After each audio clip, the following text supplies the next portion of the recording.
Hello everybody and welcome back to Rev Left Radio. On today's episode I have another wonderful episode for you. Really excited to share this one. This is with Professor Matt McManus and his new collection of essays entitled Nietzsche and the Politics of Reaction, Essays on Liberalism, Socialism, and Aristocratic Radicalism. Really interesting deep dive on Nietzsche as a fundamentally reactionary thinker. We talk about how even though he is a reactionary thinker, many right-wing forces who try to appropriate him get him fundamentally wrong, from the Nazis to Jordan Peterson and D'Souza. We talk about how the left has tried to use him to various levels of success and failure. And we just talk about Nietzsche's criticisms of Christianity, how they dovetail with his criticisms of liberal democracy and socialism and communism, the death of God and his predictions for the forms that nihilism will take. And it's just a very interesting, fascinating conversation about a fascinating figure and really focusing on his actual politics and how they cash out in real life. I couldn't ask for a better guest either. We have a really, really fun, engaging conversation. So without further ado, here is our episode with Matt McManus on his new book about Nietzsche as a fundamentally reactionary political thinker. Enjoy.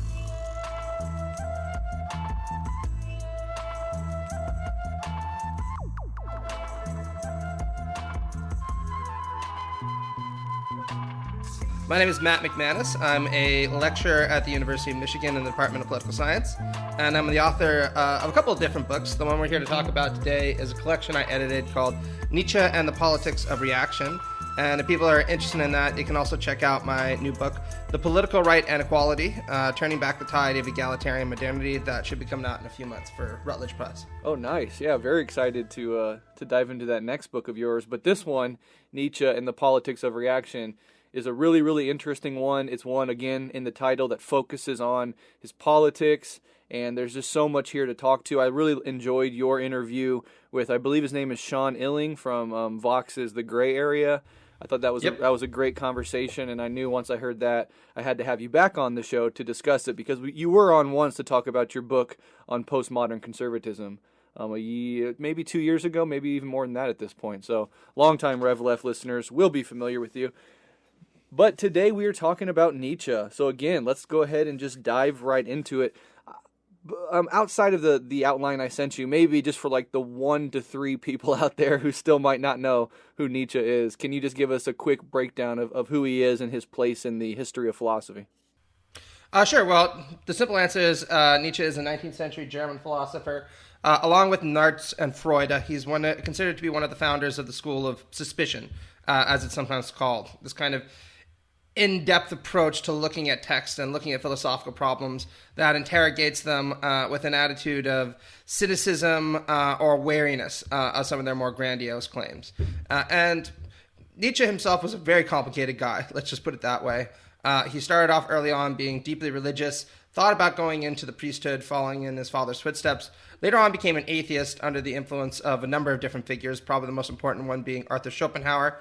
And then he evolved into arguably the greatest critic of Christianity who's ever emerged. Although his critique of Christianity, as I'm sure we'll get into, has a lot of dimensions to it that goes beyond just a kind of Richard Dawkins-style critique of religiosity or theism. Absolutely. All right. And like I said, most people will be familiar for sure. And we've done multiple episodes on Nietzsche. We've done an episode on Schopenhauer and his connection to Nietzsche, etc. So let's just go ahead and get into it, because one of the things that we're going to talk about today, or the main thing we're going to talk about today, is his politics and your argument that comes out in this collection of essays and also articles and interviews with you on him, that Nietzsche really is a reactionary political thinker, but there are ways in which the reactionary right today still get him wrong. So let's just go ahead and get into the book itself. Can you just, before we get into the details of it, kind of talk about the book and why you wanted to put it together? Yeah, sure. So the idea of the book came about around 2021 through conversations with a friend of mine called Ronald Biener, who actually is included in the collection. So Ronnie wrote a really good book called Dangerous Minds that people should check out. It's about Nietzsche and Heidegger's influence on the alt-right. Now, I've been entranced by Nietzsche since I was 18 years old. I've been reading him quite constantly. And it occurred to me that there was a lot more to say about this issue of Nietzsche's politics, its influence on the alt-right, and the broader points that he makes about modernity. So it's COVID, we were bored. I sent an email around to some people being like, hey, I've got this idea for a collection. Would you guys like to be a part of it? And I was shocked by how much enthusiasm there was. I mean, I actually had to beat contributors off with a stick because there are just so many fucking people who are like, yeah, totally, I want to talk about that. So I'm very proud of where the collection wound up going. We have some great contributions in that. Probably my favorite is actually by my friend Dave Hollins that talks about the influence of Nietzschean reaction in film. But, you've read the book, and everyone I'm sure who gets to it will have the essay that intrigues them the most. Absolutely, yeah. So let's go ahead and talk about how Nietzsche is received in the West, or the English-speaking world in particular. Primarily through his primary translator and popularizer, Walter Kaufman. And I'm sure if anybody out there listening in the U.S. or in the English-speaking world has read about Nietzsche, you've probably read the translations that Kaufman offered. So can you talk about Kaufman's impact on how Nietzsche is perceived, and what your thoughts are on Kaufman's so-called, perhaps, sanitation of Nietzsche's politics? Sure. Well, it's important to note that early on, Nietzsche's reception in the Anglo-American world was very much as a political thinker, right? He was seen as essentially the philosopher of Nazism, or at the very minimum, German imperialism. And you could find takes on him, like Bertrand Russell's, that kind of lean into a lot of those cliches about what Nietzsche believed and how he influenced, German imperialism and militarism and that stuff. Kaufman really wanted to resuscitate Nietzsche's reputation after it had been slandered in this way. So as you point out, he was a translator first and foremost, so he was responsible for introducing Nietzsche's work to a lot of English-speaking audiences through his really seminal translations. But more than that, he was also an interpreter of Nietzsche, and he read Nietzsche pretty much as a kind of existential psychologist. Yes, he was critical of modernity, he was gloomy, he was pessimistic, and he was deeply worried about things like nihilism and how people respond to that. But fundamentally, he was a pretty apolitical thinker, right? And Kaufman made a very convincing case that to the extent he had any kind of political statements, they were idiosyncratic and not really central to his work, and also argued that the Nazis just completely got him wrong. So there was really no basis for reading him as a proto-fascist thinker. That interpretation was very popular for a long time in the English-speaking world, and I would argue it's still the one that most people kind of default to when it comes to thinking about Nietzsche, precisely because Kaufman has been such an influential interpreter and translator of his work. Yeah, absolutely, and that's certainly sort of my basic interpretation of him was for a long time. We would talk about things like his individualism and what the left can possibly take from him, etc. And I'm excited to get into that in this interview as well. But that was certainly my apprehension of Nietzsche for a very long time.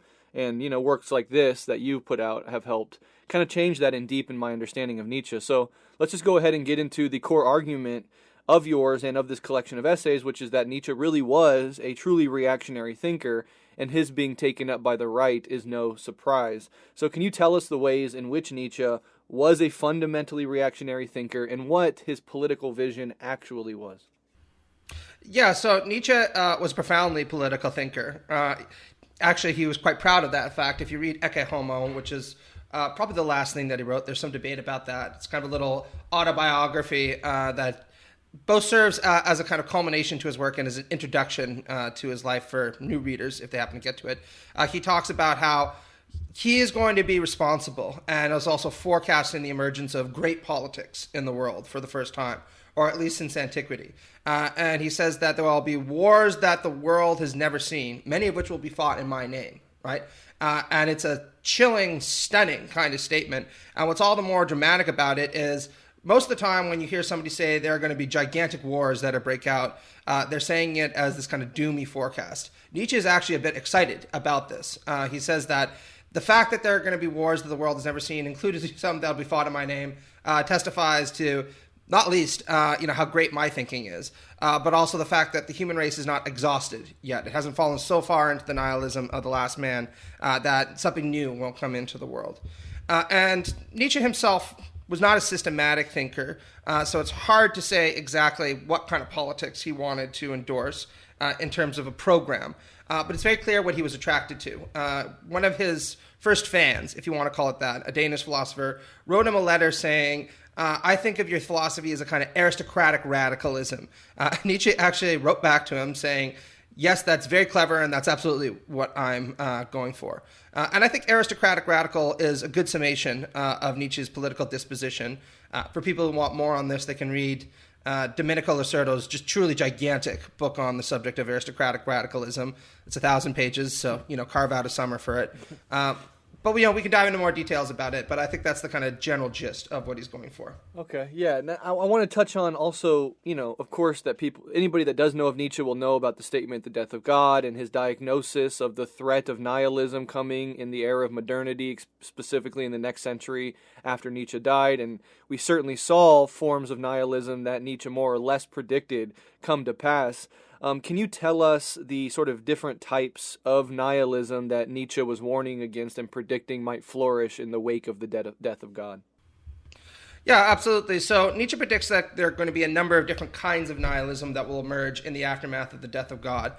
He's very much like Dostoevsky, another important reactionary thinker in that vein. And actually, at various points, he commends Dostoevsky as being the only psychologist that he can learn from. But putting it very briefly, and this isn't an exhaustive list, the kind of nihilism that Nietzsche is deathly allergic to is a kind of passive, hedonistic nihilism, the nihilism of the last men, as we might call it. This is going to be a nihilism where people think there is no purpose to life. There's no real reason for me to commit myself to any kind of higher or more advanced projects. So the most important thing for me to do will be just to settle into hedonistic rapture. So, people do drugs, drink a lot. Nietzsche was really opposed to the use of alcohol, probably for this reason. And just try to fill their days with as many low and gloomy pleasures as possible. The other kind of nihilism that he is deeply opposed to is this kind of depressed, melancholic nihilism that you can associate with Schopenhauerianism, for example, right? This idea that, hedonistic pleasure isn't even going to be all that gratifying, so what I'm just going to do is sit there, try to dissociate from myself to the extent possible, bury any kind of feelings of regret that I might happen to have, listen to a lot of gloomy music, and wait out my days until the end comes. He associates this with the wisdom of Silenus that Schopenhauer often kind of reflected. The idea being that the best thing in life would have been to never have been born, and the second best thing in life would be to die an early death. Right? Another kind of nihilism that he's really opposed to, interestingly enough, is what we might call aesthetic nihilism. This is the kind of nihilism that insists that the only thing worth doing now is to try to apprehend the world scientifically. And actually, he sees this as a kind of residue of the Platonic tradition, the idea being that the most important thing in life is just to know the truth and apprehend the truth and to regard it dispassionately. This is something that he sees in a lot of the kind of technical individuals that are emerging. And this critique will later on, by the way, go on to influence Heidegger, who is also an important reactionary thinker. And he calls them kind of the new aesthetics. So all these kinds of nihilism are things that he wants to reject. But I think the more interesting kinds of nihilism that he's concerned with are political forms of nihilism. So, and this relates back to his critique of the left, he's going to argue that for many people, they're not going to be able to deal with the fact that there is no transcendent foundation for their moral systems any longer. And there certainly is no transcendent foundation for moral equality that was rooted in the Christian ethic. So what they're going to do instead is create new egalitarian ideologies like liberalism, democracy, and socialism in order to carry on the Christian project, but justify it on a more rationalistic basis. And he sees these as fundamentally nihilistic in very important ways. But I've spoken a lot, so I figure I'll let you ask a question. Yeah, no, that's great. That's a lot more than I think is usually forwarded when it talks about the death of God and Nietzsche's diagnosis of nihilism.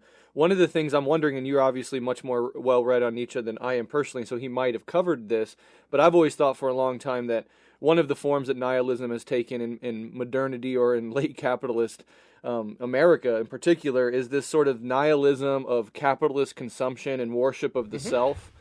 Did he ever touch on the threat of nihilism lurking within capitalism itself, or is that something that was just sort of drawn out by thinkers after him? No, he absolutely did, right? So there are authors like Ayn Rand, for example, who've tried to read into Nietzsche a kind of support for capitalism, or at least interpret his thought that way. They see capitalist as embodying this kind of Ubermensch ideal, the creator who brings something new into the world through his or probably his own efforts, right? Nietzsche had nothing but contempt for that. There are a lot of reasons for this. One is that, ultimately, capitalists, he thinks, are too egalitarian in their outlook, right? If you think about what a capitalist has to do, a capitalist basically has to placate their customers in order to profit. So this means they produce venal or low kinds of commodities in order to service the mass. Nietzsche is a good aristocratic radical, has nothing but contempt for this. And he's also very contemptuous of the kind of bourgeois culture that he sees emerging with capitalism. So one of his denigrations of the last men is that they'll have nothing but hedonistic outlooks, but the one morality that they will commit themselves to is health, because they'll want to live a very long time in order to consume as much as possible and enjoy as many pleasures as possible. And if you think about this emphasis on health as the kind of one ethic that they'll adopt, it's very coincident with what we call California kind of ethic, right? This idea being that, I'm going to go live a life of hedonistic consumption, indifferent to everyone else around me, but I'll also, go jog 10 hours a day and try to live forever and, maintain my youth up until my 50s if I possibly can, because the most important thing is to live a long time and maximize my pleasure for that length of time. Right. Yeah, that's really, really interesting.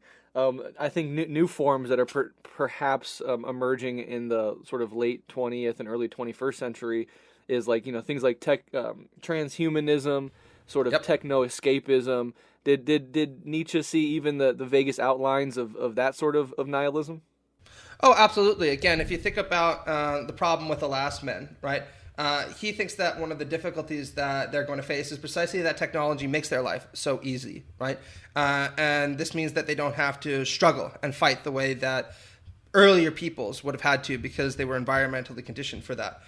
Now, I want to stress, however, that people have read into this a kind of anti-capitalist critique, and it is an anti-capitalist critique, but people have been seduced by this into believing that Nietzsche is fundamentally a left-wing thinker, right?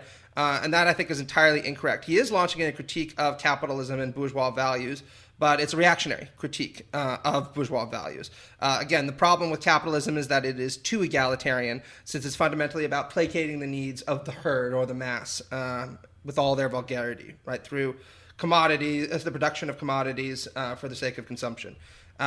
And he's going to have a profound influence on a lot of other reactionary critics of capital in a huge number of different ways that we can get into if you want. Yeah, I think that's really important to understand that the critique of capitalism can and often does come from the reactionary and even fascist right. And we're going to talk about Evola in a second, because I think I see Evola as one of those figures that really did try to carry through some of Nietzsche's politics, and I'd love to get your thoughts on that. But before we do, I'm really curious in your opinion, this dichotomy between a conservative and a reactionary, because I think at least in theory you could be a conservative sort of liberal person without being a hardcore reactionary, and many reactionaries don't consider themselves conservative, but there's obviously some overlap. What do you think about, just personally, what do you think the differences are between just like a conservative thinker and a fundamentally reactionary thinker? Well, the difference is a little bit blurred, right, as it is on all ends of the political spectrum, right? But the simple answer is that a conservative is somebody who wants to do what William Buckley once said he wanted to do, right, to stand athwart history and yell, stop. And this usually takes the form of trying to inhibit the egalitarian thrust of modernity from advancing any further, or even very gently pushing back against it, right? A reactionary or an aristocratic radical, as Nietzsche would call himself, is a very different kind of personality. An aristocratic radical holds that society has been so mutilated by the impact of egalitarianism that there's really nothing worth conserving any longer, right? We've reached the point of decadence and nihilism long ago. So the only thing to do right now is to engage in a kind of radical politics that will completely overturn the egalitarian thrust of modernity, and that's necessarily going to entail bringing something new into the world. And Nietzsche himself was deeply contemptuous of conservative figures like, say, Bismarck, for example, for being too soft on the left. In Twilight of the Idols, and think about this, right? He's talking about reactionary imperial Germany and how its leaders are too soft on the left. Jesus. Right? So commenting on Otto von Bismarck and the Kaiserite regime, he says, what are you doing allowing the workers anything like social insurance, anything like a right to participate in politics, even nominally, and I want to stress it was just nominal. You should be training them to be slaves instead by even implying that they have some entitlement to good treatment. They're going to start getting uppity and demanding all kinds of things from you. What you need to do is just put them right back down and tell them that they're not getting anything that isn't entirely a gift from their betters. So that should really tell you something, right? When you're Otto von Bismarck, the quintessential conservative is not right-wing enough for you, boy, oh boy, are you on the extreme end of the spectrum. Absolutely. Yeah, that is wild. All right, so let's go ahead and get into that then, because in your work you've argued, quote, both the left and the right get Nietzsche's politics wrong. In fact, his political vision is one that neither would like. You've certainly laid out some of the foundations of what his, as you called his politics of aristocratic radicalism are. So let's take the left and right in turn, starting with the right. How has the right tried to claim Nietzsche, but fundamentally got him wrong? Well, the big way is that they've tried to combine various forms of Nietzschean critique and Nietzschean theories about supermen to various forms of nationalism, particularly ethno-nationalism, right?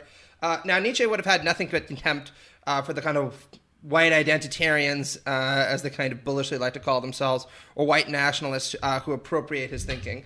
Because for Nietzsche, nationalism is just another herd ideology, right? A nationalist is somebody who doesn't have the balls to actually will their own value system individually and live by it. They need to say, well, look, everyone around me also shares in my value system. And if everyone around me doesn't share in my value system, that's precisely why I need to expel difference and impose homogeneity, particularly ethnic homogeneity. And Nietzsche had nothing but contempt for this. He called himself a good European quite consistently. He was far more entranced by France than he was Germany. He used to call German nationalists, kind of sad, pathetic little figures. And he also had nothing but contempt for what we might call kind of crude racism of the sort that somebody like Arthur de Gobineau or the Nazis would later put forward. Now, that's not to say that Nietzsche is in any kind of egalitarian, right? He calls for slavery. He says, goest thou to women, make sure you bring a whip. But this idea that you can determine who the supermen would be by looking at their genetics would be something he would have no truck with. So in that respect, a lot of the kind of right-wing takes on Nietzsche that try to combine him with these nationalist and racist outlooks are doing a disservice to his work. In fact, I'll go one further in saying they're hideously perverting it. But that doesn't mean we should let Nietzsche off the hook or think that he's some kind of cozy bohemian liberal, let alone a leftist radical. Yeah, that's really, really well said. And yeah, the Nazis, their German nationalism, their ethno-nationalism, their mass base of support, the idea that even the street sweeper in Germany is higher than the highest prince in the global south, or whatever Hitler's, quotes about this were, the anti-Semitism, all these things, the Nazis did were antithetical in a lot of ways to some core things that Nietzsche believed. But a figure like, and I was, kind of alluding to this earlier, Julius Evola seems much more in line, and I'd love to get your thoughts on this. Evola talked about being the aristocrat of the soul, criticized the Nazis for precisely this, being too modern, caring too much about the working class. I think Evola said there, I don't know if he was repeating a joke or he was saying the joke, but what's the difference between a communist and a fascist state? Well, in a communist state, it's run in the interest of the proletarians, and in the Nazi state, it's run in the interest of the proletarians. And he was dismissing them both as being too worker-focused. So does somebody like Evola more or less get Nietzsche right in a way that Nazis did not?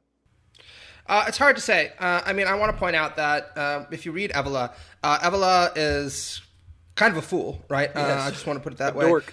He's a clownish figure next to Nietzsche, and I don't want to imply there's any kind of symmetry between them in terms of their intellectual caliber, right? Sure. I think Nietzsche was, I'll just use the term, an evil man, right, who is espousing an evil philosophy, and I'm not afraid of the connotations of that term.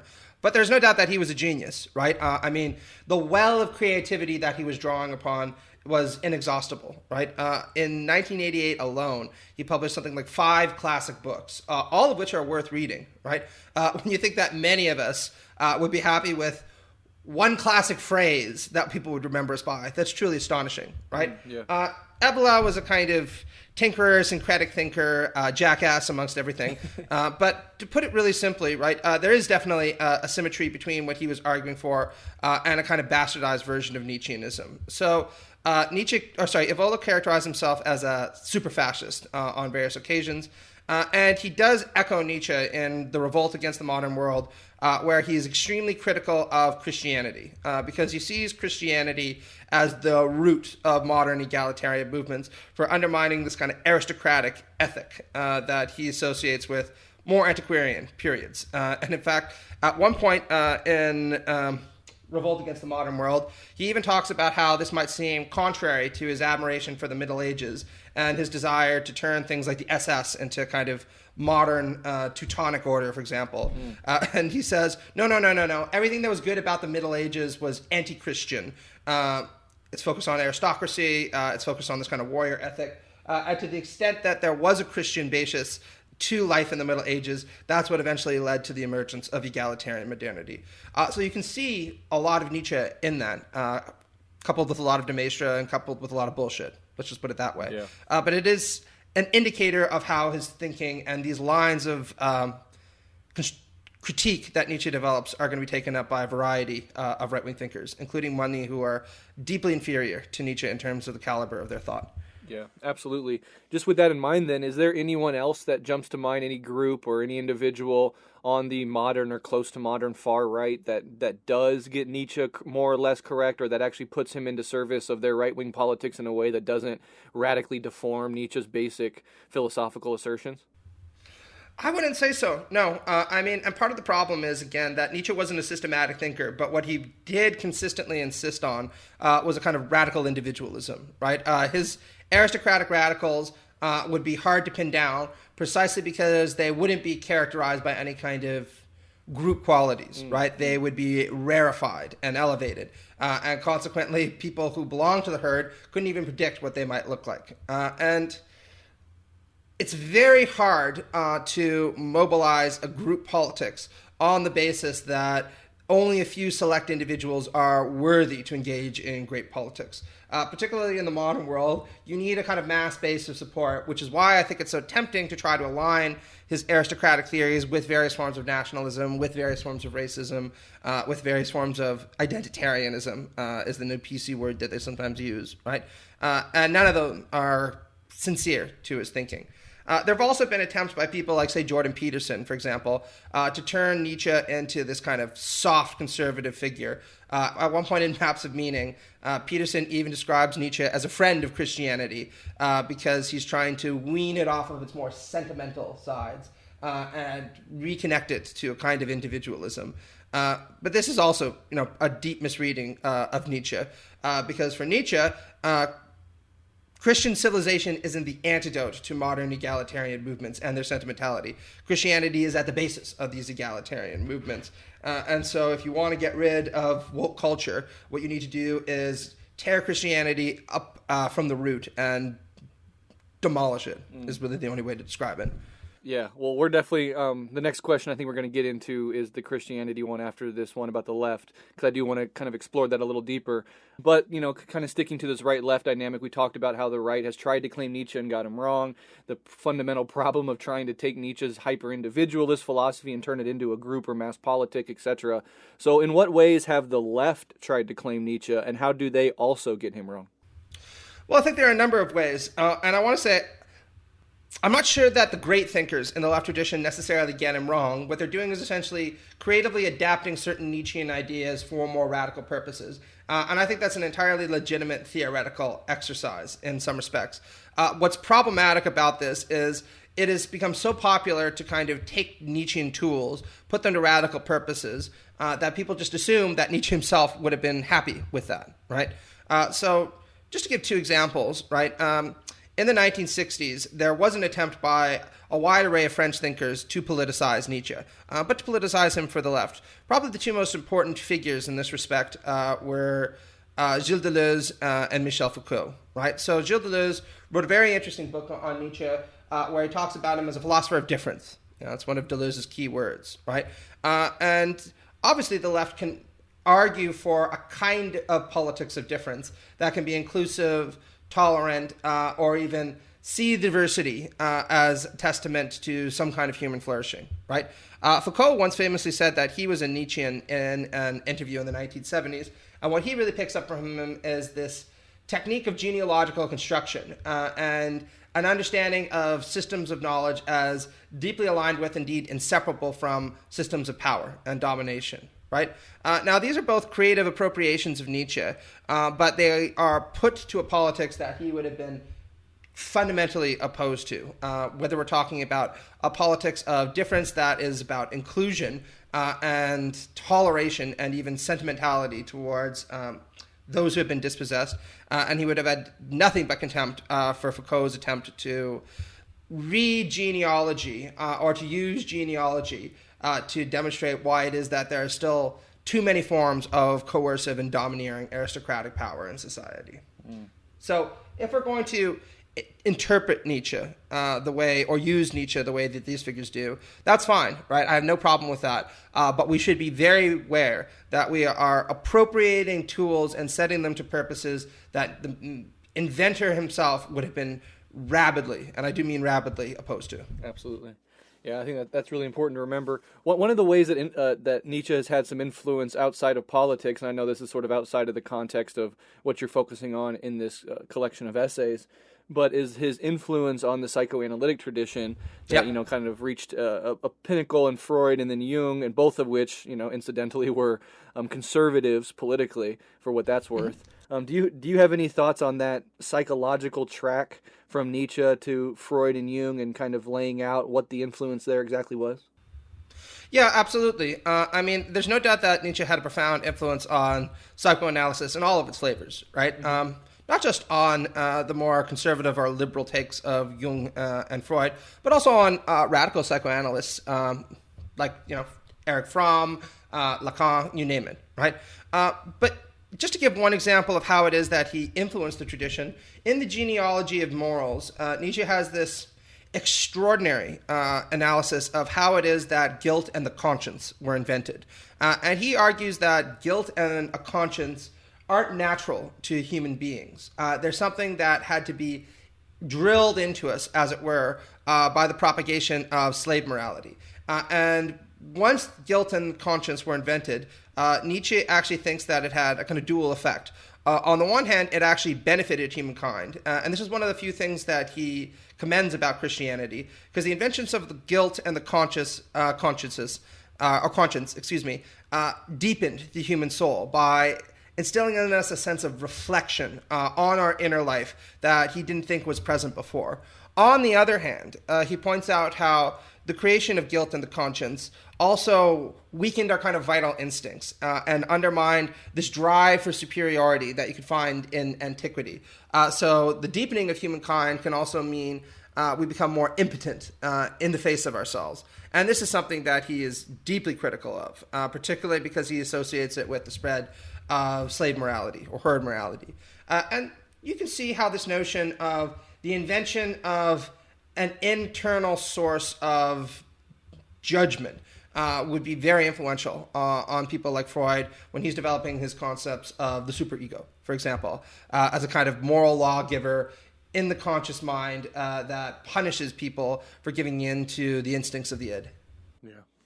Yeah, I always find that fascinating, that line of, and intellectual ancestry going back to Nietzsche and up through various forms of psychoanalysis. I've always sort of been interested in that. So let's go ahead and get back to Christianity, because I think this is something that I find very interesting. And as my political progression has developed, I used to be very much one of these crass new atheists in my youth, and have definitely come around to seeing the importance of the religious impulse and finding beauty in the traditions of Christianity and Islam and Buddhism, etc.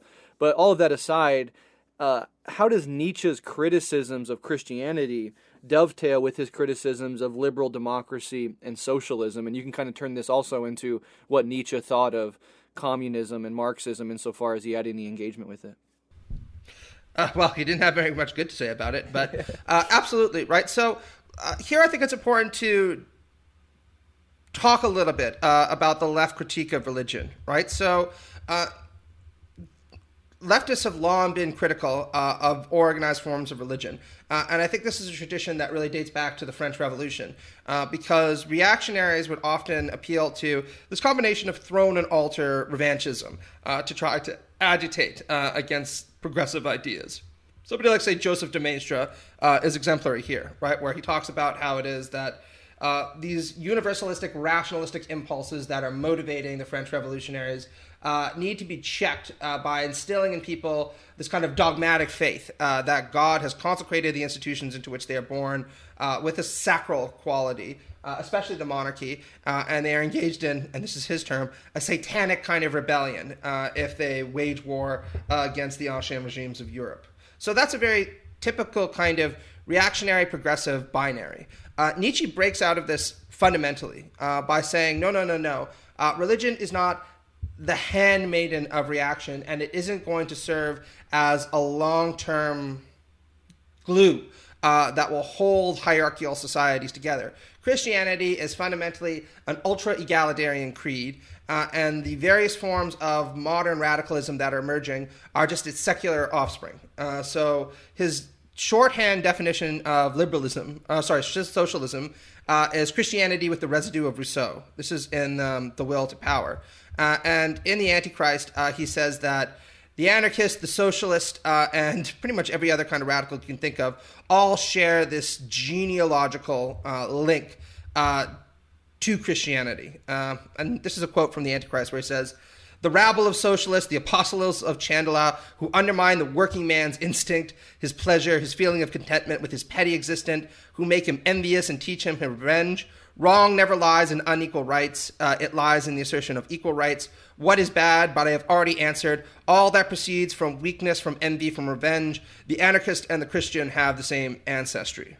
Right? So there's a very clear example of him kind of conflating anarchism, labor movements, and socialism with this kind of Christian ethic, right? Yeah. And he thinks the same about democracy, liberalism, more or less every other egalitarian doctrine that has emerged since, at the very least, the French Revolution, probably going back to the 17th century.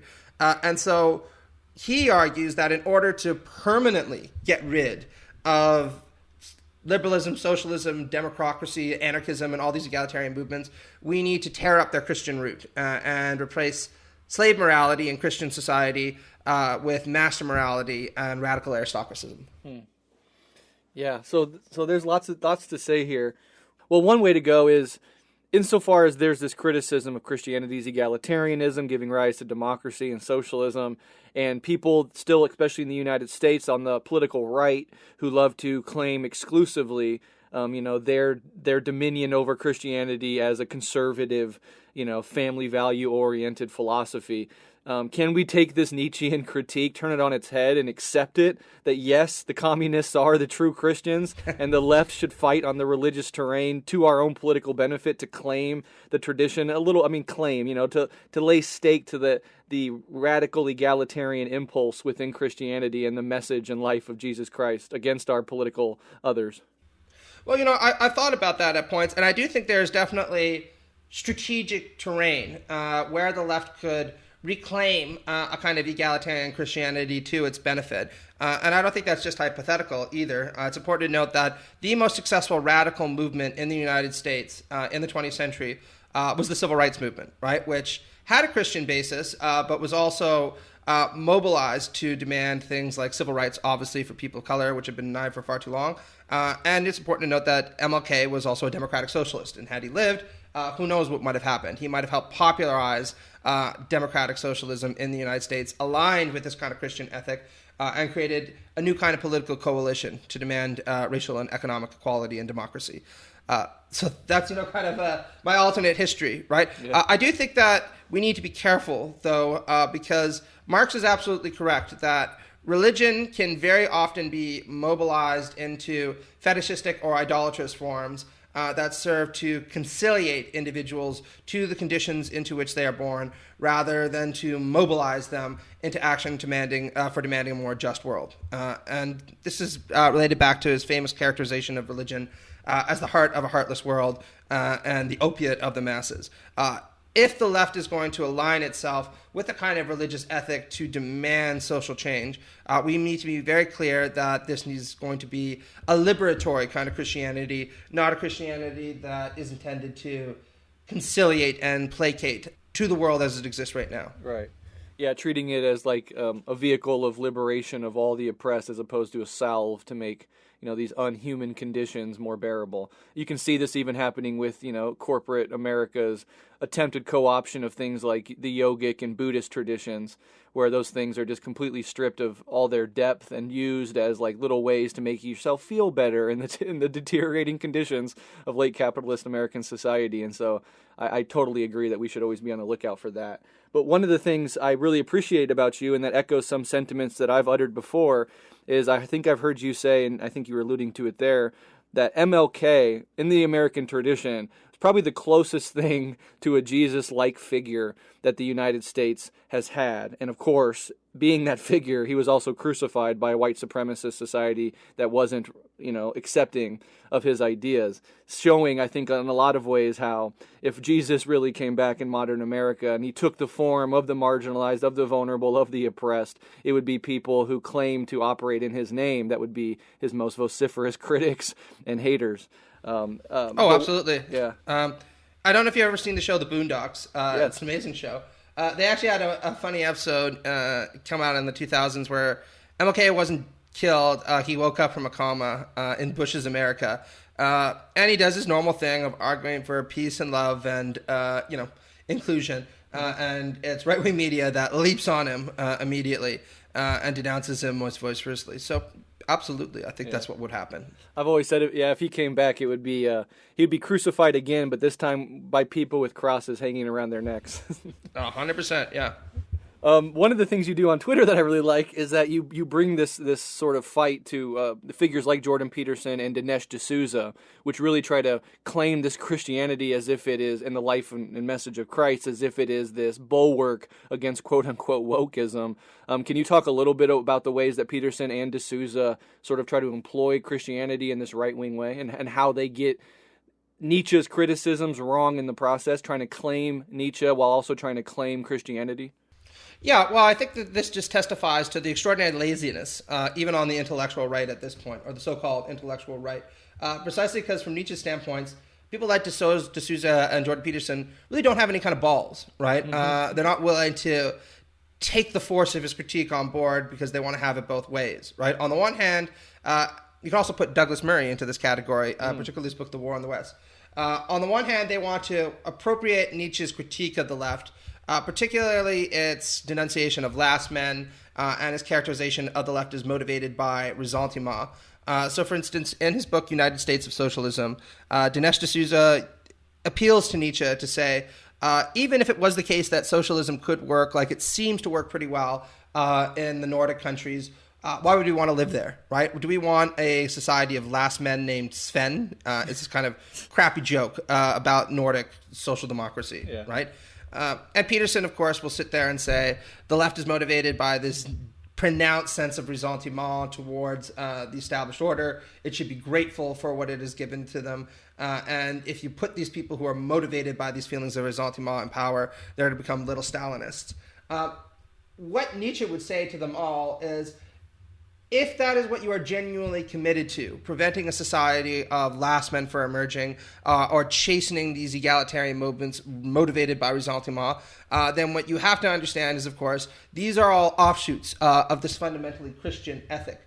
Because in many respects, the woke activists are more Christian than the conservatives that people like Jordan Peterson and Dinesh D'Souza claim to speak for, right? Because the woke activists, civil rights activists, the social justice warriors, whatever you want to call them, really take this Christian message that the wretched of the earth will know that God is on their side very seriously.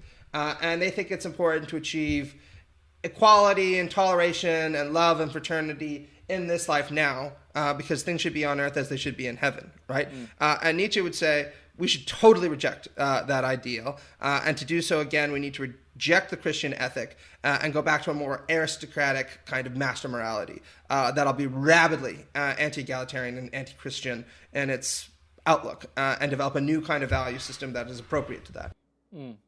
So yeah, that's really interesting, and I think you've even made the point that even the social justice warriors, quote unquote, are those people just fighting for basic equality in a highly unequal society. Even when they are explicitly atheists, agnostics, or non-Christians, they're actually acting in the world in a way that is much more Christian than these pious right-wingers who are talking endlessly about their Christianity, but yet operate in the world in a way that is anathema to the message of Christ himself. And I always thought that was very interesting. Yeah, I mean, a good example that I bring up in my class at points is people, when they hear The Wretched of the Earth on the left right now, will almost invariably think of Frantz Fanon. And understandably, right, The Wretched of the Earth is a great book of post-colonial theory, right? But what they forget is that Fanon was appealing to the Gospel of Matthew, which is where this quote comes from, where Jesus says, go out there and look upon the lame, the lepers, the deaf, the poor, and the dead. These are the people who will know the wretched of the earth, that God is on their side. And I'm paraphrasing here. And that's a great example, for Nietzsche at least, of this egalitarian basis to Christianity. And it's why Christianity needs to go, along with all its egalitarian offshoots, including people like Fanon, of course. Yeah, of course. So you've been kind of talking about what Nietzsche's outlines of the solution to the problem of the death of God and its the subsequent nihilism would be. Certainly, we've made, you sort of criticize these sort of people who claim that they can maintain Christianity and a Nietzschean criticism. Can you kind of flesh out a little bit more? I know aristocratic radicalism, and I know Nietzsche also probably wasn't very specific in what would come after, but insofar as you can tell based on your readings, what is sort of Nietzsche's ultimate solution to the problem of the death of God and nihilism, just to make it as clear as we can? Yeah, I mean, it's a great question, and here I think he really didn't have a systematic answer to it. He still seemed to be working things out when he descended into madness. And of course, as many people know, his planned opus, The Will to Power, that was intended to offer both a systematic critique of all systems and lay out a kind of new vision for the future, was never completed. And what was published under that name was a kind of collection of notes assembled by his sister to try to present him as a more nationalist or proto-Nazi thinker than he actually was. But, Nietzsche does offer some clues about what he thinks an aristocratic radical will look like individually, even if he doesn't lay out how he is going to mobilize politically or what kind of great politics he'll advance. One of his most important observations is that an aristocratic radical isn't going to look like an aristocrat from the era of master morality, somebody like Achilles. Because while Nietzsche is very admiring of the kind of Homeric aristocratic ideal, this person who is virile, violent, consciously prideful, it's also the case that Nietzsche thinks, A, too much time has passed for us to go back to that, and B, these kind of Homeric aristocrats lack individual depth to them. They have no real internal life. If you read somebody like Homer or Virgil, Aeneas and Achilles and Odysseus are pretty flat figures. They might be intelligent, but they have no rich inner life and no capacity for self-reflection. They have kind of two modes of interacting with the world. I'm the biggest and the baddest, and everybody will bow before me.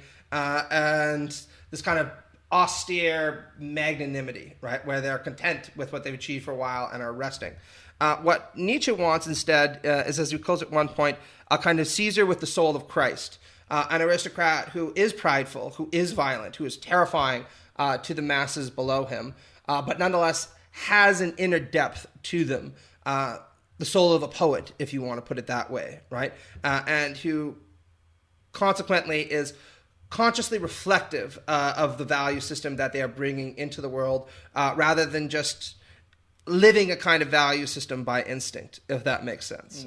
So Caesar with the soul of Christ, I think, is the best summation that he gives of the kind of personality that he's looking for his Superman. Yeah, super interesting stuff there.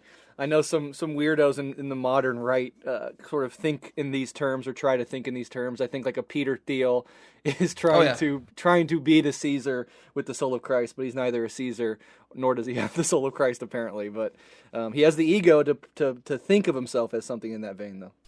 Oh, absolutely. And I mean, this is where I think we should be critical of Nietzsche. Nietzsche was aware, as he put it, that bad things would be done in his name. I'm not sure if he was aware of quite how many bad things would be done in his name.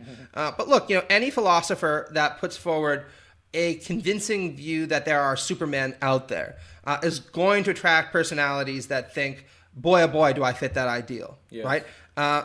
Nobody who reads Nietzsche's book and is convinced by them comes away with the conclusion that, oh, I guess I belong in the herd, and I'm destined to be enslaved because I'm really not all that great, and so I'll await the Superman with a kind of trepidation and fear, right? They're going to read it and think, well, whatever it is that I believe and I do conforms to this model. And as you pointed out, most of the people who do aspire to this kind of Nietzschean standard seem to fall short of it. Seem to fall very short of it. And I'd like to point out humorously that includes Nietzsche himself, right? He was often aware of how the philosophical ideals we project into our work are often very contrary to the way we ourselves live. And if you read Nietzsche's books, and he presents these images of resentment-free, strong, healthy, virile masculinity, that's very contrary to who he himself was, which was a kind of nerdy, sick, involuntarily celibate kind of guy who spent most of his time getting involved in nebbish and nerdy discussions about Christianity with no one but himself because nobody else wanted to listen to him. Right? Nietzsche himself fell into this pattern that his work would later generate. Yeah, I find that very, very amusing, very funny. It is absolutely an incel and was angry about it. But yeah, this is one of the things that I point out, right? And my new book, actually, that you probably like on the political right, which is Nietzsche will often say things like, we should evaluate the quality of a philosopher's work by how healthy it is, sometimes even in this very physical sense. And the irony of this is that he's very critical of Plato, as I'm sure you know, right? He sometimes characterizes Christianity as Platonism for the masses in the negative sense. The funny thing is that Plato was actually an aristocrat. He was a wrestler and apparently extremely strong and very handsome. And he was this very virile, very powerful thinker who generated all kinds of new ideas, right? Oh, yeah.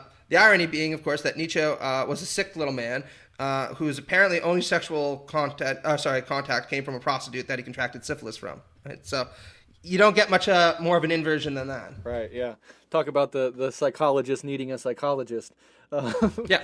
And but I also think your point about when you read Nietzsche and then sort of like the less profound forms of like right-wing thinkers like Evola or Ayn Rand, there's this sense in which you feel as a reader, if you're taking on board their stuff non-critically or, sort of going with it, that you're in on a secret and that you are special. Like Evola talks about, you're an aristocrat of the soul rebelling against modernity. Really, you're just a dork with no friends, but you can read that and feel like I'm in on a secret and I am one of these special ones. And that is a very compelling strategy for any author to take because it does work and it does make the reader feel as if they're in on something and that they are, fundamentally unique.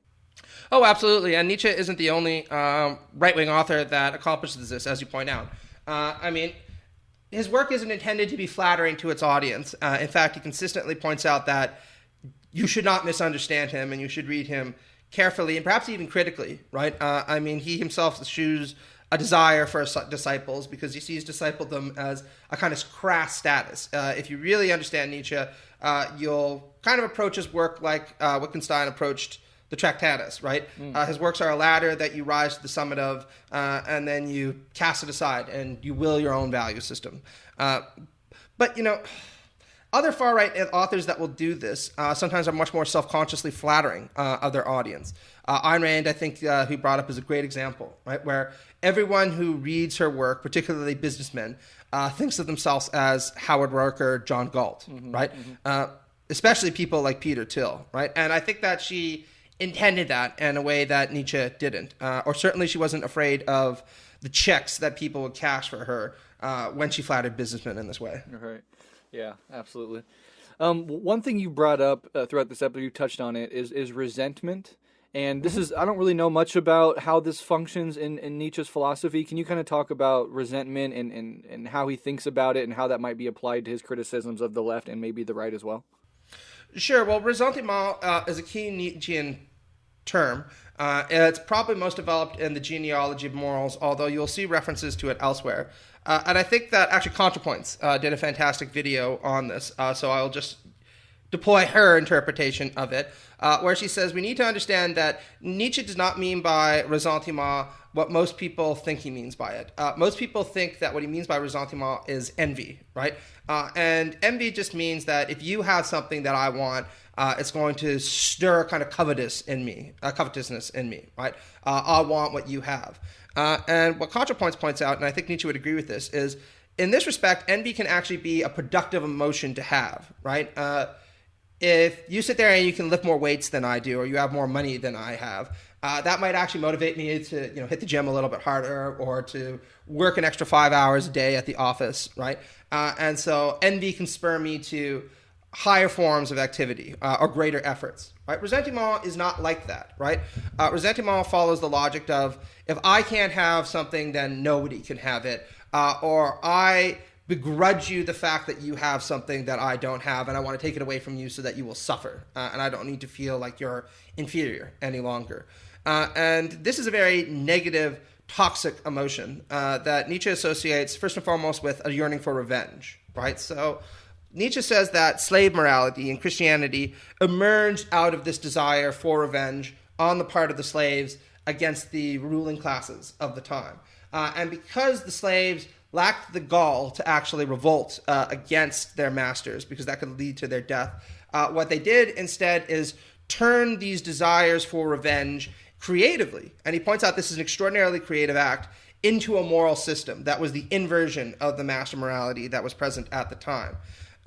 So he says, look, what the slaves did is say that what the masters think of as pride is actually a sin. And what they think of as power is actually also sinful because it's associated with violence and the infliction of pain. And what Nietzsche says is incredible is they were so successful at this creative act of turning their desire for revenge against the aristocrats into a moral system that they eventually convinced the aristocrats themselves that they were bad men and that they needed to cede their power to the herd. And this is where you get Christianity emerging from. And it's also, Nietzsche thinks, why doctrines like socialism, liberalism, and democracy can have such a grip on the imagination, even of the ruling classes themselves, who are all too willing to cede a lot of the moral high ground to the left in a way that Nietzsche thinks is noxious.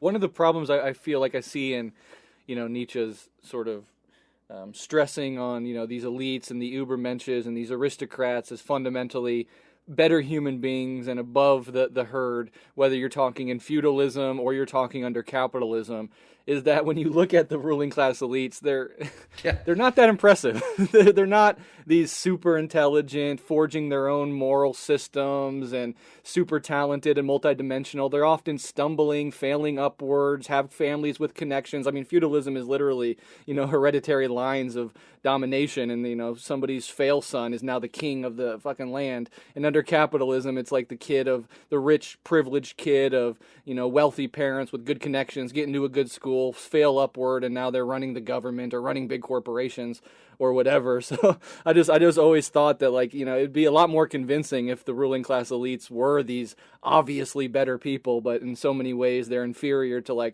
working class people just getting by with profound moral intuitions and deep wisdom that can sometimes not even be fully articulated, etc. I find those people to be more impressive, but that just might be my my leftism coming out and shaping the way I think about people. What do you think about all that? Oh, no, I think you're 100% right.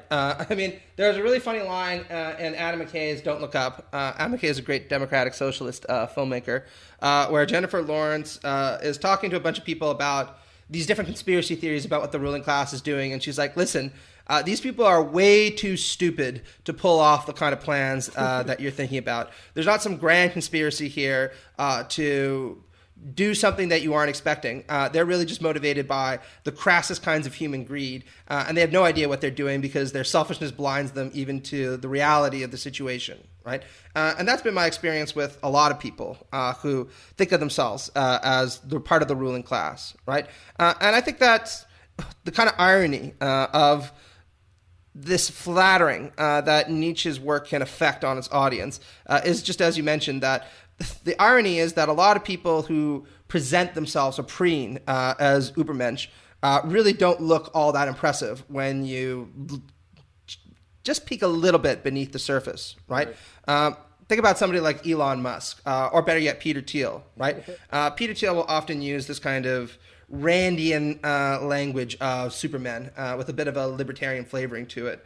And my response to that is, boy, do you really think there's anything all that creative in a value system that says I'm a rich man and I should be richer, and I also don't particularly like woke culture or unions because they eke into my profit margins and they might impose some kind of limitations on what it is that I'm going to do. Just doesn't impress me all that much, right? But I think this actually gestures to a deeper point about how it is that we can critique Nietzsche from the left, which I'd like to talk about if we have a few seconds. But before that, I know you have a few questions left. Well, you can go ahead and go into that. I mean, just to bounce off what you're saying, just to reiterate, he didn't live up to his standards, and the elites that he would say are the best chance at living up to his standards haven't and still do not live up to his standards. But yeah, you can go ahead and get into that point, though. I'm very interested.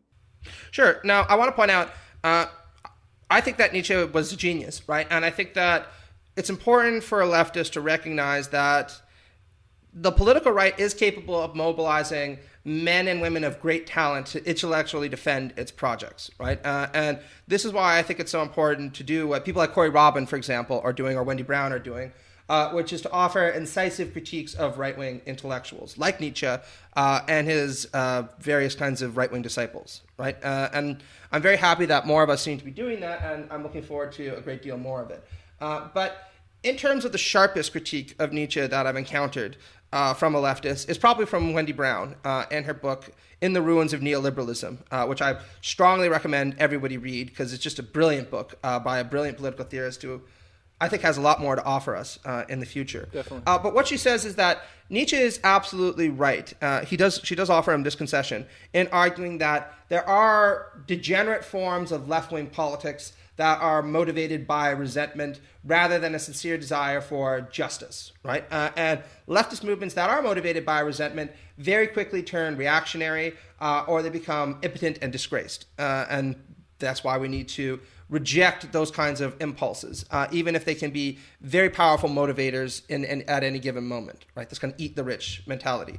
But the more important thing that she does in this book is offer a critique of Nietzsche by saying that Nietzsche is really one-sided in his analysis of ressentiment. He assumes that ressentiment will only ever emerge in the herd, right? And consequently be aligned with and motivating left movements. And what she points out, and I think that we should all be familiar with this post-Trump, is the fact that reactionary, conservative, and right-wing movements are profoundly motivated by ressentiment, right? Just two examples that we can talk about are, think about the reactions that you saw online to Biden's forgiveness of student debt. Some conservatives tried to say this is too expensive. Some conservatives tried to say, well, there are other ways that we could go about fixing a broken system, which can include just not letting anybody go to college, which is kind of what I imagine DeSantis would want. But the most telling conservative responses to student debt forgiveness was, I had to pay for my college and they should have to also, right? And that is very much a statement of ressentiment, right? That is a statement of, if I didn't get something, they don't get to have it either, right? Yep. If I had to suffer by paying for school, they should have to endure that as well, right? An even more telling example, though, would be George Wallace, who was the governor of Alabama during the Civil Rights era. Wallace famously said, segregation now, segregation forever, right? Mm-hmm. But one of the most remarkable threats that he made when he was told, one way or another, desegregation is coming to Alabama's public schools, he said, okay, fine. If we have to integrate public schools, then I'll just destroy the public school system, right? Nobody will go to public schools any longer, and that way there'll be no reason to integrate, or there'll be nothing to integrate, excuse me. That is a remarkable statement of ressentiment, a very burn the world down in order to prevent egalitarian reform from taking place. And you see all kinds of instantiations of right-wing ressentiment today. In fact, I would say that it is qua Brown, the primary motivation driving a lot of right-wing politics in the 21st century. Yeah, I completely agree. You know, another example of that is the drained pool politics, where there's this, for those that don't know, during the civil rights period, black people were legally allowed to engage in public institutions like the public pool, the community pool. And obviously we've all seen those horrific pictures of like white people pouring bleach into the pool with like black children swimming around. And one of the solutions to this problem from the reactionary right was say, fuck it, there's no more public pools. We're closing them all down. Now we have private pools. You have to pay and you can get a membership and we get to approve you or not to come swim at the pool. And that politics, which actually ends up hurting, right, white people at the lower rungs of society, but that is a fundamental part of right-wing politics to this day. And a lot of libertarianism, I would also argue, partially emerges out of this realization that the federal government taking steps to ensure equality and help people out, that is really the problem. But instead of saying we're deeply racist and don't want poor black people to have the same stuff that we have, they're going to talk about big government tyranny, please don't tread on me, that sort of stuff. And you can see how libertarianism emerges out of that. I mean, even out of slavery, the libertarian argument or right-wing arguments are like, it wasn't about slavery, it was about, our freedoms as the South to run our societies how we wanted and stuff like that. So do you more or less agree with that? Oh, absolutely, right. I think you see so many instantiations of this that there are volumes of work that you could produce on the ressentiment-driven basis of right-wing politics, both in the 21st century and beforehand, right? But how this bears on Nietzsche is that Brown points out that if it is the case that a resentment-driven politics is an unhealthy politics that is going to be conducive to the most crass kinds of culture, then a left Nietzschean view would be to say that actually we need to be very critical of our wannabe aristocrats because they are making our culture more degraded than it would need to be, than it would otherwise be. And I think that she's absolutely correct about this. And it's a short book. I strongly recommend all your readers listen to it if they get the chance. Again, that's In the Ruins of Neoliberalism by Wendy Brown. Because I think that is just a prophetic analysis. And it demonstrates really sharply how it is that someone can engage Nietzsche seriously on the left, draw insights from him, while offering the deepest kinds of criticism of the aristocratic inclinations of his work. Absolutely. I'm gonna read that book as soon as I can. Sounds very interesting, and I would obviously love to have Wendy Brown on the podcast at some point. A couple more questions as we're wrapping up here. I mean, I know you just sort of answered this from the direction of Wendy Brown's criticisms and solutions, but is there anything else, anything at all, that those of us on the egalitarian left can take or learn from Nietzsche, even if it's just those parts of his works that maybe aren't concerned with politics, or those parts that diagnose the problems of nihilism without taking on board any of his, solutions or half solutions? Or is even that ultimately a dead end in your opinion? No, I think there are a lot of things that a thoughtful leftist could pick up from Nietzsche's analysis, right? Again, sometimes people send me really angry emails, and I kind of get why, being like, oh, you want to cancel Nietzsche, or you're saying that Nietzsche was a Nazi or something like that, right? And that's not what I'm saying at all. And I'm certainly not saying don't read Nietzsche. In fact, I think that most people who read Nietzsche will get a lot from it, including me, right? What I'm saying is that if you're a leftist who is reading Nietzsche, be aware that you are going to be appropriating tools that he develops and putting them to uses that he himself did not intend. And as long as you are cognizant about that, there's nothing wrong with appropriating bits of his work to agitate for egalitarian causes. So two of the most important examples of this, I think, again, are the adoption of the genealogical method that has been extremely helpful for leftists in analyzing the integration of systems of knowledge with systems of power. This is, a very fruitful line of analysis that was initiated by Foucault, inspired by Nietzsche, and that has generated some of the most exciting theoretical work on things like the carceral state in the 20th and 21st century. Right, so that's a great example of picking up on this Nietzschean technique of genealogy and using it to theorize about issues in a way that I don't think we could have if it wasn't for that influence. Right. Another thing that I think Nietzsche teaches the left that has been less appropriated has been the centrality of a certain kind of religious ethic to the outlook of progressive movements. And I think that this is something that has long been marginalized in left discourse, probably because of the ubiquity of the Marxist critique of religion, which I want to say again has a lot of power to it. So I'm not being critical of it here, right? But if we take Nietzsche seriously, one of the things that as leftists we have to acknowledge is that there is a kind of religious basis to a lot of what we're arguing for, or at least there could be. And I don't think that should even be necessarily controversial, right? One of the great points that Polanyi makes in his fantastic book, The Great Transformation, is that the first socialists in the world were probably Quakers in 17th century England, who mobilized a Christian ethic to argue for a more fair approach to the economy that put the poor at the center of economic analysis and of political life. So I think that there's a lot of fruitful work to be done here.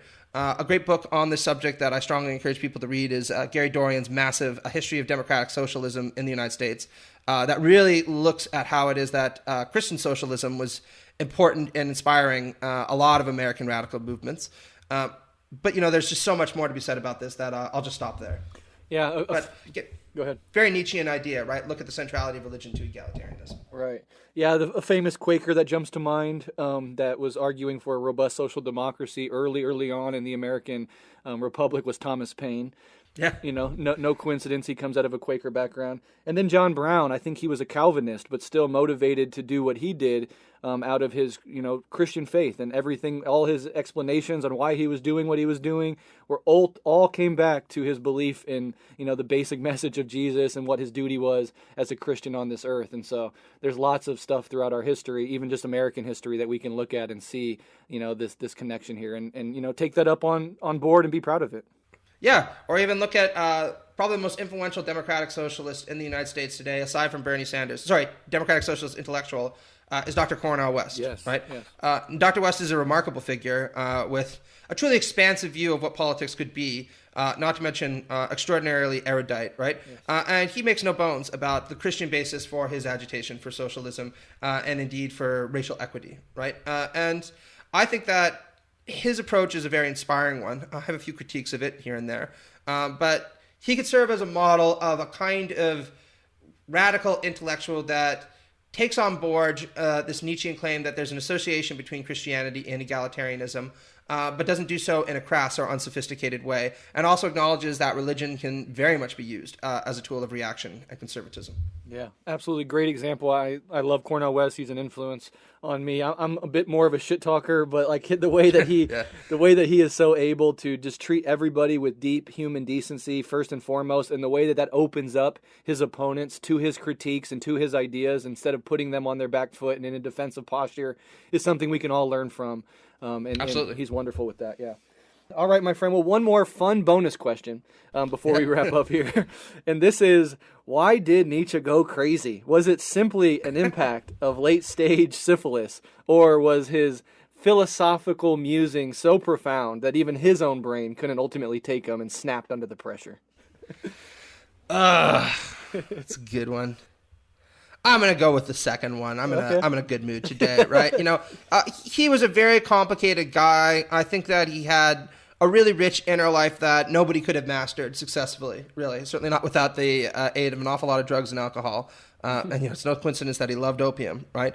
And I think it's really telling that in his last sane act, I'm not sure if people know this, but Nietzsche was walking down the street and he saw a master whipping his horse really violently, right? And Nietzsche apparently ran in front of the horse, got beaten the crap out of, and fell weeping with this animal in his arms, right? And then he, never had a sane thought again. But it is really telling that a philosopher who railed against pity, compassion, equality, all these things that we associate with the left, in his last sane act, demonstrated a profound sense of sympathy towards the least among us, in this case, an animal that was just being horribly mistreated by its master. And I don't want to suggest that there's some kind of deathbed conversion or on his part here, but I think it shows that he was a guy with infinities and multitudes within him. And I have a lot of sympathy for him. I really wish that he'd gotten to live the life in some respects that he was aspiring to. It's a shame that he didn't. Yeah, absolutely. Yeah, and the ultimate irony of his last act being seeing a master whipping a herd animal and going to, out of pure empathy, the side of the herd animal is deeply ironic given the rest of his philosophy, as you're saying. So I think that's absolutely fascinating. Yeah. Yeah, it's a beautiful act. All right. Well, the book is Nietzsche and the Politics of Reaction, Essays on Liberalism, Socialism, and Aristocratic Radicalism. Thank you so much, Matt, for coming on. I always enjoy your work in general. I always enjoy your voice in general, whether it's on interviews or on Twitter, and I love having these conversations with you. It's always a great time. You're welcome back anytime. But before I let you go, what recommendations would you offer to someone who wants to wrestle with the work of Nietzsche, maybe find a way into his work, and then also where listeners can find you and your work online? Sure. Well, you can find me at Matt Paul Prof. And like I said, if people don't want to get the essay collection, because it is super expensive, and I understand that, don't send me angry emails. I don't make the price, right? My publisher does. The best thing to do would be to probably contact their local library, and I'm sure that you could get a copy floated your way, right? I'd also really encourage people to check out my new book. This is a shameless plug. The Political Right and Equality, Turning Back the Tide of Egalitarian Modernity, because it's kind of my bigger take on the political right, my longest book so far, and I'm pretty proud of it, coming out this summer for Routledge. But in terms of what people can look at if they're interested in learning more about Nietzsche, I'll just throw out a few books. So really recommend the Wendy Brown book. Can't recommend that enough, In the Ruins of Neoliberalism. I would also suggest my good friend Ronald Biener's book, Dangerous Minds, Nietzsche, Heidegger, and the Alt-Right. It's a very short book, really well written, and it does a great job of foregrounding the kind of anti-egalitarian thrust of Nietzsche and Heidegger's thought and its influence on people like Dugin and Bannon and so on. If people are really feeling ambitious, like mean really fucking ambitious, you got a lot of time on your hand, there's no book that you can read that is better on this topic than Domenico Risordo's Nietzsche, the Aristocratic Radical, or Nietzsche, Aristocratic Radicalism, depending on how it's translated. It's 1,000 fucking pages. So don't leap into it without, big pot of coffee and a lot of time on your hands. But, it's a 1,000-page read on Nietzsche discussing his alignment with the right. You can't get much more fucking comprehensive than that. And Risordo does a brilliant job of showing both how Nietzsche is a right-wing thinker and how he is not a conservative thinker, while also situating him in the broader tradition of reaction. Very cool. I will definitely be on the lookout for that if I can never scrape out the time to read another 1,000-page book. But thank you so much for coming on. This summer, when your new book is released, I'll absolutely be in touch to have you back on to discuss that. Keep up the amazing work, my friend. Yeah, thanks, buddy. Left is best.